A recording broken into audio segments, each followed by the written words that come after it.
2026-এর বিধানসভা নির্বাচন মানেই একের পর এক চমক।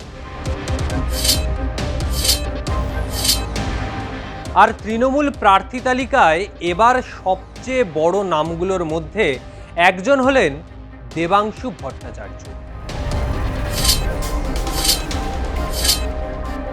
একসময় যার তৈরি গান খেলা হবে সারা বাংলার অলিতে গলিতে চলছিল, আজ সেই ছেলেই চুঁচুড়ার বিধানসভার প্রার্থী। কিন্তু প্রশ্ন হলো, কে এই দেবাংশু? আর ঠিক কোন জাদু বলে বড় বড় নেতাদের সরিয়ে মমতা বন্দ্যোপাধ্যায় তার উপর ভরসা করলেন? আজকের ভিডিওয়ে আমরা সেটাই বিশ্লেষণ করব। রাজনীতিতে আসার আগে দেবাংশু ছিলেন একজন সাধারণ সিভিল ইঞ্জিনিয়ার পড়ুয়া। মধ্যবিত্ত পরিবারের এই ছেলেটি হাওড়ার ডোমজুড় থেকে তার যাত্রা শুরু করেন।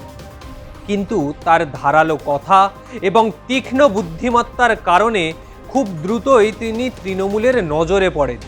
বিশেষ করে 2021-এর নির্বাচনে তাঁর লেখা খেলা হবে গানটি রাজনৈতিক প্রেক্ষাপট বদলে দিয়েছিল। আজ তিনি তৃণমূলের রাজ্য মুখপাত্র এবং তৃণমূলের আইটি সেলের অন্যতম প্রধান মুখ। কেন টিকিট পেলেন দেবাংশু ভট্টাচার্য? অনেকেই বলছেন এটা শুধু কি পুরস্কার?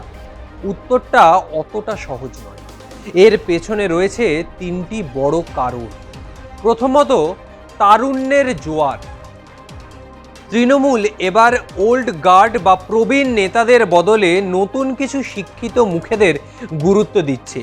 দেবাংশু সেই নতুন প্রজন্মের আইকন। দ্বিতীয়ত, সোশ্যাল মিডিয়া পাওয়ার। বিরোধীদের আইটি সেলকে টেক্কা দিতে দেবাংশু একাই 100। ডিজিটাল প্ল্যাটফর্মে তার জনপ্রিয়তা ভোট বৈতরণী পার করতে দলকে সাহায্য করবে বলে মনে করছেন অনেকেই। তৃতীয়ত, হার না মানা লড়াই। 2024-এর লোকসভা ভোটে তমলুকে হারলেও তিনি মাঠ ছাড়েননি। দলের বিপদে সবসময় সামনে থেকে লড়াই করেছেন, যার ফলস্বরূপ এই টিকিট। তবে পথটা কিন্তু সহজ নয়। চুঁচুড়ার দীর্ঘদিনের বিধায়ক অসিত মজুমদারকে সরিয়ে দেবাংশুকে আনা হয়েছে। স্থানীয় কর্মীদের মধ্যে একাংশের যে ক্ষোভ তা সামলানো ও বিজেপির শক্ত ঘাঁটিতে জয় ছিনিয়ে নেওয়া, এটাই এখন দেবাংশুর সামনে সবচেয়ে বড় পরীক্ষা। তবে নিজের যে যাত্রাপথ, সোশ্যাল মিডিয়ায় দলের হয়ে যে ভিডিও তৈরি, সেখান থেকে দলকে প্রচার দেওয়া, সোশ্যাল মিডিয়াও যে প্রচারের একটা বড় মাধ্যম, রাজনৈতিক প্ল্যাটফর্মে দেবাংশু সেটা বরাবরই বুঝিয়ে দিয়েছিল। নিজে যখন 2024-এর লোকসভা নির্বাচনে তমলুকে প্রার্থী হলেন, বিপরীতে ছিল অভিজিৎ গাঙ্গুলি বিজেপির। তার বিরুদ্ধে যখন তিনি প্রতিদ্বন্দ্বিতা করছিলেন, তখন নিজের পাশাপাশি নিজের প্রচারও তিনি করছিলেন। তার পাশাপাশি দলের প্রতিটা প্রার্থীর প্রচারও তিনি সোশ্যাল মিডিয়ায় করেছেন। সমাজ মাধ্যমে প্রার্থীদের প্রচার, বিজেপির বিভিন্ন রণকৌশল ফাঁস করে দেওয়া, একাধিক জায়গা যেটা তৃণমূলকে ডিভিডেন্ড দিতে পারে সেটা আরও প্রচারের মাধ্যমে মানুষের সামনে তুলে ধরেছেন।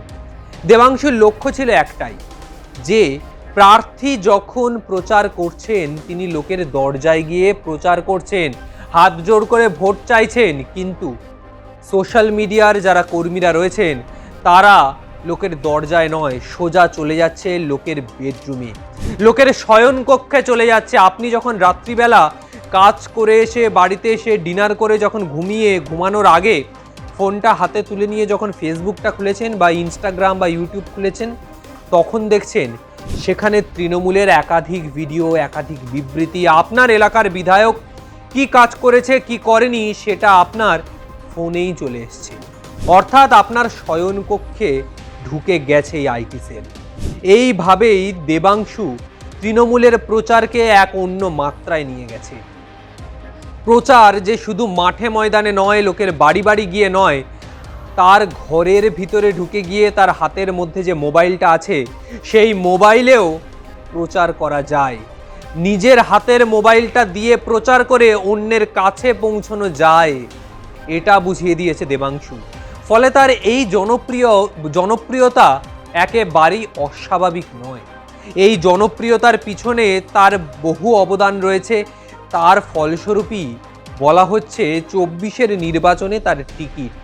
কিন্তু 24-এর নির্বাচনে হারলেও মমতা বন্দ্যোপাধ্যায়ের অত্যন্ত কাছের এই দেবাংশু। কারণ বিভিন্ন সময়ে দেখতে পাওয়া গেছে মমতা ব্যানার্জি তাকে কাছে টেনে নিয়েছে। বিভিন্ন সময় তার জন্য বহু কথা তিনি বলেছেন, সেটা 21-এর মঞ্চ হোক বা অন্য কোনো মঞ্চ। বিভিন্ন সময় দলের একাধিক নেতৃত্বরা দেবাংশুর পাশে থেকেছে। যে পরিবার থেকে তিনি উঠে এসেছেন, যে পরিবার একেবারে নিম্ন মধ্যবিত্ত পরিবার, সেখান থেকে তার যাত্রাপথ শুরু। যে সময় একজন সাধারণ ছেলে ভাবে যে আমি আমার ফিউচার, আমি আমার কেরিয়ার কিভাবে তৈরি করব, সেই টাইমে দাঁড়িয়ে একজন নিম্ন মধ্যবিত্ত পরিবারের ছেলে দেবাংশু সে ঠিক করেছে কিভাবে আমার পছন্দের নেত্রী, আমার পছন্দের দল তৃণমূল কংগ্রেসকে আরও প্রচার দেব। আমার কারণে যেন 2টো ভোট হলেও তৃণমূল বেশি পায়, সেই কথাটা ভেবেছে দেবাংশু। আর তাই জন্যই আজকে চুঁচুড়ার মতো একটা কেন্দ্রে তৃণমূল কংগ্রেসের টিকিটে লড়ছে দেবাংশু ভট্টাচার্য। মাত্র 27 বছর বয়সী এই দেবাংশু আজকে তৃণমূলের প্রার্থী। সত্যি অবাক করার মতো তার এই যাত্রাপথ। আরও অন্যান্য সময়ে বিভিন্ন ভিডিও নিয়ে আসবো, বিভিন্ন কেন্দ্রের বিভিন্ন প্রার্থীদের নিয়ে তাদের ইতিহাস নিয়ে আসবো আপনাদের সামনে। আজকের মতো বিদায় নিচ্ছি। ভিডিওটা ভালো লাগলে অবশ্যই লাইক কমেন্ট করবেন, চ্যানেলটি সাবস্ক্রাইব করবেন, আপনার মন্তব্য জানাবেন। আগামী সময়ে আর কোন বিষয়ে ভিডিও দেখতে চান অবশ্যই জানাবেন। নমস্কার।